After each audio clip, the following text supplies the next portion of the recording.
Muy bien, hermanos, vamos a tomar un momento para meditar en la Escritura, en este pasaje interesante, muy hermoso, este pasaje de Éxodo cuando los israelitas cruzan el Mar Rojo. Pero prácticamente el versículo número 30 es el versículo de nuestra reflexión, es el versículo base que nos sirve para nuestra meditación, porque el versículo número 30 dice: así salvó Jehová aquel día a Israel de mano de los egipcios, e Israel vio a los egipcios muertos a la orilla del mar. Y vio Israel aquel grande hecho que Jehová ejecutó contra los egipcios, y el pueblo temió a Jehová, y creyeron a Jehová y a Moisés su siervo. Amén. Vamos a orar. Padre, en esta hora de la mañana, después de entonar nuestras alabanzas y elevar nuestras plegarias, también, Señor, queremos ahora recibir tu palabra, escuchar tu mensaje. Necesitamos, Señor, una palabra de fortaleza, una palabra que nos ayude a crecer en la fe y una palabra que nos ayude también a avanzar cada día más en el camino de la fe. En tus manos, Señor, nos depositamos. Con toda humildad, habla a nuestro corazón y nosotros queremos escuchar. En Cristo Jesús oramos. Amén. Lo que queremos en esta hora de la mañana, hermanos, es precisamente conocer un poco, a partir del texto que acabamos de leer, cómo es que Dios salvó a Israel de mano de los egipcios. Prácticamente eso es lo que queremos nosotros ahora descubrir o fortalecer. ¿Cómo es que Dios actúa a favor de su pueblo? ¿Cómo es que Dios utiliza diferentes instrumentos, diferentes recursos, diferentes medios para llevar a cabo su propósito con su pueblo? Tomamos como texto para reflexionar el relato de Éxodo capítulo 14, donde el escritor sagrado nos narra el cruce del mar por medio del pueblo de Israel, el hundimiento y la muerte de Faraón y su ejército en el mismo mar. Pero vayamos construyendo esta narración, porque en la medida que vamos construyendo esta narración, podemos irnos identificando y a su vez también podemos ir apropiando esta historia muy interesante. En este capítulo número 14, previo al texto que leímos, el pueblo de Israel, el pueblo de Dios, se sintió atrapado, sin salida. Estaba atrapado entre el mar y el poderoso ejército egipcio. Esta es la situación, una situación entonces de preocupación, de angustia. El mar enfrente y el ejército egipcio atrás de ellos. En esa situación, la primera reacción de este pueblo es clamar a Dios, pero con una actitud de enojo, con una actitud de queja. Desde luego que las condiciones en que el pueblo se encuentra son condiciones tremendas, son condiciones muy difíciles, porque Moisés los ha conducido, al parecer, a un lugar sin salida. Montañas a los costados, el mar al frente y el faraón persiguiéndolos. Están rodeados, sin salida. Moisés, él sí conoce de antemano el plan de Dios. Porque Moisés conoce el plan de Dios, porque en el versículo número 4 del capítulo 14 dice: yo endureceré el corazón de Faraón para que lo siga, y seré glorificado en Faraón y en todo su ejército. Y sabrán los egipcios que yo soy Jehová. Y ellos lo hicieron así. Lo que yo quiero que vayamos construyendo y vayamos analizando es cada uno de los participantes en este evento: Moisés, Israel, los egipcios y Dios mismo. Pero las problemáticas alrededor: los egipcios como los enemigos, pero el mar también frente a ellos, las montañas a sus lados, y están allá angustiados, agobiados. En ese contexto de sin salida, el pueblo se vuelve contra Moisés por haberlos colocado en esa situación insostenible.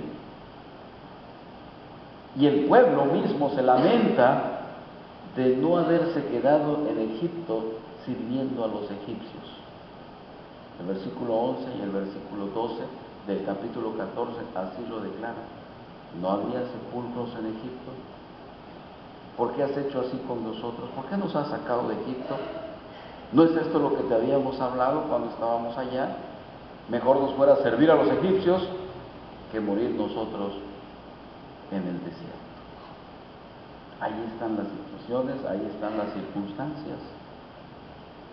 El único que conoce el plan divino es Moisés. Y Moisés está convencido que nuestro Dios en breve se manifestará. Por eso Moisés busca la calma del pueblo, busca tranquilizar al pueblo y prepararlos para los eventos que en breve Dios realizará. Esta es la situación del pueblo frente al mar. Una situación triste, difícil, agobiante, pero también en medio de esa condición surge la queja. Surge el lamento. Es mejor servir a los egipcios que servir a Dios. Bueno, pero también en esta situación hay promesa. Hay promesa de parte de Dios. De tal manera que el versículo 4 y también el versículo número 17, Dios conoce lo que va a realizar. Dios sabe lo que va a llevar a cabo en su pueblo. Por eso cuando Moisés recibe una palabra de Dios: ¿por qué clamas a mí? Di a los hijos de Israel que marchen. Parece que fuera una palabra de reproche de parte de Dios para Moisés. ¿Por qué clamas a mí? ¿Por qué? Primero, porque Moisés es el representante del pueblo de Israel. Y segundo, porque Moisés sí conoce el plan de Dios. De tal manera que ya lo había dicho Moisés en el versículo 13: no temáis, estad firmes y ved la salvación que Jehová hará hoy con vosotros. Porque los egipcios que hoy habéis visto, nunca más para siempre los veréis. Jehová peleará por vosotros y vosotros estaréis tranquilos. Por eso cuando Moisés recibe la encomienda de parte de Dios, es el momento de actuar. ¿Por qué clamas a mí? Di a los hijos de Israel que marchen. Viene después una serie de instrucciones de parte de Dios. ¿Cuáles son las instrucciones que Moisés recibe? Primero, el pueblo debe ponerse en movimiento, di a los hijos de Israel que marchen. 2, tú alza tu vara, extiende tu mano sobre el mar y divídelo, y entren los hijos de Israel por en medio del mar en seco. Son las instrucciones que Moisés recibe. Vamos pues viendo esta parte de la historia. Hay una necesidad, hay una angustia. La primera reacción inmediata del pueblo es de queja, de cuestionamiento. ¿Por qué nos has traído hasta aquí? Hay inseguridad, falta fe, y se quejan. Pero a su vez también en esas circunstancias hay promesa. Hay promesa. Y una de las promesas fundamentales, yo quiero mencionarlo, es: seré glorificado. El propósito de todos estos acontecimientos es la gloria de Dios. Yo seré glorificado en Faraón y en todo su ejército, y sabrán los egipcios que yo soy Jehová. Esto es el propósito. Esto es el plan de Dios. Y va a llevar a cabo diferentes eventos para poder glorificarse en nuestro Dios con los egipcios, y para que el pueblo de Israel pueda ser fortalecida su fe, para que el pueblo de Israel pueda crecer en la fe. Ahí están los elementos. El pueblo, sin conocer la promesa de Dios, se lamenta, se queja y quiere retroceder y quiere regresar a servir a los egipcios.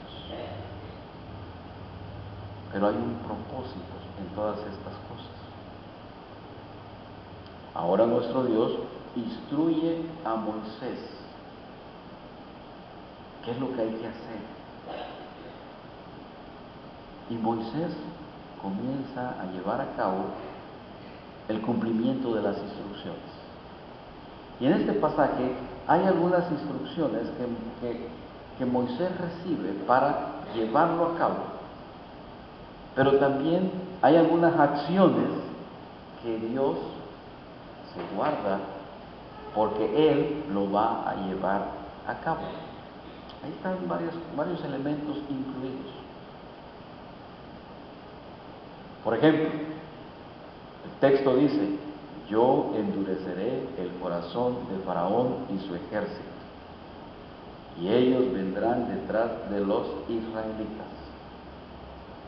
Jehová se glorificará a costa de Egipto, y ellos conocerán quién es Jehová. Entonces hay acciones completamente para nuestro Dios.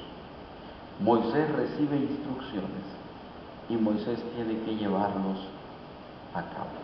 Y hay un pueblo que se queja, y hay un pueblo entonces que se agobia, que se angustia, porque al parecer no hay salida. Después de estas palabras, en el versículo número 19, el ángel de Dios que iba delante del campamento de Israel, pero también hay una nube. Hay factores espirituales que acompañan al pueblo, y de manera muy clara se percibe que esta nube se pone detrás de Israel y da luz a Israel, pero da tinieblas a los egipcios. Por eso estoy tratando de ir integrando estos elementos, porque hay elementos divinos, pero también está la mano de Moisés, pero que ha recibido instrucciones de Dios. ¿Y por qué lo vamos integrando de esta manera? Porque yo quiero también que lo podamos ver en nuestras vidas, que lo podamos sentir de esta manera. La dirección del Padre, la presencia del ángel de Dios, el mensajero, que algunos dicen que es la segunda persona de la Trinidad, y la nube también, que tiene que ver con esa guianza con esa protección, con esa seguridad que el pueblo de Dios recibe, aún en medio de situaciones adversas. La función de la nube es evitar que el ejército egipcio les alcance a los israelitas. Y bueno, una vez creadas las condiciones que permiten a Moisés y al pueblo estar seguros de no ser atacados por los egipcios, Moisés lleva a cabo las instrucciones recibidas. Y es ahora como en el versículo número 21, extendió Moisés su mano sobre el mar, e hizo Jehová que el mar se retirase por recio viento oriental toda aquella noche, y volvió el mar en seco, y las aguas quedaron divididas. Hay una condición triste, agobiante para el pueblo, una posibilidad de quedarse en el desierto, derrotados. Hay una queja, hay promesas de parte de Dios, yo seré glorificado, hay instrucciones para Moisés, además el ángel, el siervo, el mensajero de Dios acompaña al pueblo, y por otro lado la nube, guiando y protegiendo al Señor. Ahora hay que avanzar. Y Moisés extiende sus manos sobre el mar. Y hay un viento del este que sopla sobre el mar. Y el viento seca el mar y hace que el mar se divida. Qué interesante. La obra de Dios, el poder de Dios, cuando se siguen las instrucciones divinas y nuestro Dios cumple su promesa de glorificarse en su pueblo. Y lo que está haciendo Dios acá es demostrar su poder, doblegar la fuerza caótica del mar. ¿Y qué sucede? Hay un acto de creación. ¿Por qué? ¿Por qué decimos que hay un acto de creación? Porque es lo mismo que está pasando en Génesis 1, 9 y 10. Y es lo mismo que pasó después del diluvio en Génesis 8, 13. El resultado del poder de Dios es un acto de creación para salvar a su pueblo. Separa las aguas. El acto creativo divino sirve como vehículo para que Él sea glorificado y para que su pueblo sea protegido, para que su pueblo pueda disfrutar las bendiciones de la promesa de Dios. Voy a leer para referencia Génesis capítulo 1, 9 y 10.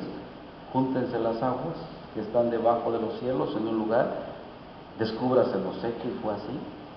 Y llamó Dios a lo seco tierra, y a la reunión de las aguas llamó mares, y vio Dios que era bueno. Acto de creación divina. Después del diluvio, en el 8:13 de Génesis, también vuelve a suceder. Y ahora, nuevamente, el Dios que creó los cielos y la tierra, el Dios que puso límites a los mares, el Dios que hace llover, el Dios que hace que salga el sol, la luna y las estrellas, este mismo Dios se manifiesta con su pueblo cuando ya no hay salida aparente desde una perspectiva humana, y el Dios Todopoderoso se manifiesta con su pueblo. Son eventos irrepetibles. Pero lo que sí quisiéramos dejar en nuestra memoria son los elementos que participan, las condiciones en las que se encuentra el pueblo. Y la reflexión de este día es que el Dios de Moisés es el Dios de nosotros. el Dios que hizo los cielos y la tierra, el Dios que dividió el mar para que su pueblo pudiese pasar en seco, el Dios que controló las fuerzas caóticas del mar, ese mismo Dios es el que está con nosotros. Ese mismo Dios es el que nos da el poder, la fuerza, la seguridad, la confianza. Este mismo Dios es el que cada día está haciendo obras a favor de su pueblo. Obras que reflejen el poder, la grandeza, para que su pueblo pueda pasar y vivir en paz. De tal manera entonces que cuando ya no hay salida desde nuestra visión humana, cuando los egipcios están atrás y el mar está al frente y las montañas a nuestro lado, y cuando ya las fuerzas se nos agotan, y cuando ya estamos muy afligidos y cargados y angustiados, nuestro Dios siempre tiene una palabra oportuna y un acto creativo para liberar a su pueblo. Estemos seguros de todo esto. En ese camino creado por Dios, un camino creado de la nada, porque así es el acto de creación, y con murallas de agua a cada lado, el pueblo de Dios avanza con toda seguridad, maravillándose por lo que está viviendo. Versículo 22, entonces los hijos de Israel entraron por el medio del mar en seco, teniendo las aguas como muro a su derecha y a su izquierda. Pero esto no ha terminado. Recuerde que el propósito de Dios no solamente es liberar a su pueblo, porque detrás de los israelitas aparecen los egipcios, con otra intención, destruir. Vienen a perseguir todos los caballos de Faraón y sus carros y sus oficiales. Ahí está el versículo 23, siguiéndolos los egipcios. Pero aquí hay algo que quiero resaltar. El mismo camino utilizado por Israel lo utilizan los egipcios. Solamente que hay una diferencia. El Dios de Israel no es el mismo Dios que los egipcios. De tal manera que mismo camino, diferente Dios. ¿Y cuáles son los resultados? También son diferentes. Vayamos aplicándolo pues a nuestro andar diario. Caminos que parecen iguales, con resultados diferentes. ¿Dónde está entonces la lección? El camino de Dios es un camino seguro que nos da resultados favorables, salvación, liberación. Y el camino que transitan los egipcios es el mismo camino que transita Israel, pero sin Dios. Y entonces, ¿qué sucede? Hay muerte, hay destrucción, hay caos, porque Dios no está con los egipcios, Dios está con su pueblo.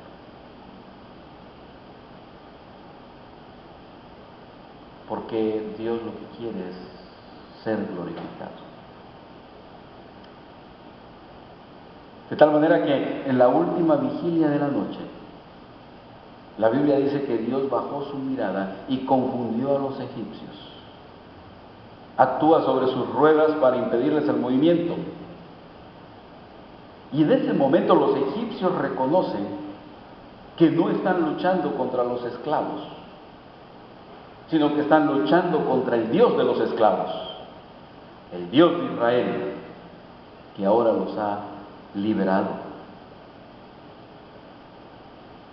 El plan de Dios, que anticipadamente lo había diseñado, se está efectuando, se está ejecutando, llegado su momento.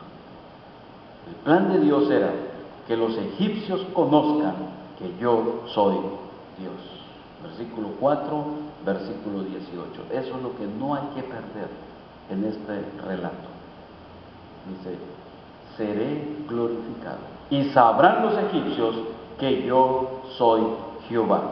Y en el versículo número 18 vuelve a decir lo mismo, porque Jehová pelea por ellos contra los egipcios. Y los egipcios entonces son derrotados. Los enemigos son derrotados. Los egipcios quieren huir, pero se quedan atrapados en el mar. El ejército perece, ni uno solo quedó con vida. Dios se glorifica en este evento. Bueno, hermanos, entonces el relato del cruce del mar es una de las narraciones más conocidas y que despierta la imaginación de artistas. Este relato también es uno de los más privilegiados para enseñar lecciones a los niños. Pero lo bonito de todo esto, cuando lo vamos leyendo, es que el escritor no anticipa en ningún momento los portentosos eventos, sino que a medida que van sucediendo, es necesario ir descubriendo las acciones de Dios. Y son elevadas a un final cuando leemos en el versículo 30, así salvó Jehová aquel día a Israel de mano de los egipcios. A través de un acto de creación, destruye las fuerzas del desorden, del caos, las fuerzas de maldad, las fuerzas de sus enemigos. Y al rayar el alba, asegura la salvación de su pueblo.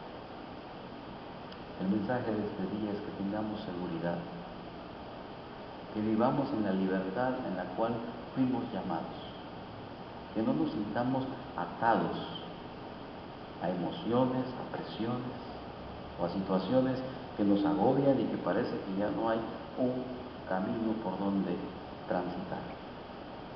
Y que en lugar de quejarnos, de agobiarnos o de inquietarnos y de cuestionar, mejor nos pongamos en las manos de Dios y disfrutemos las acciones de Dios a favor de nosotros.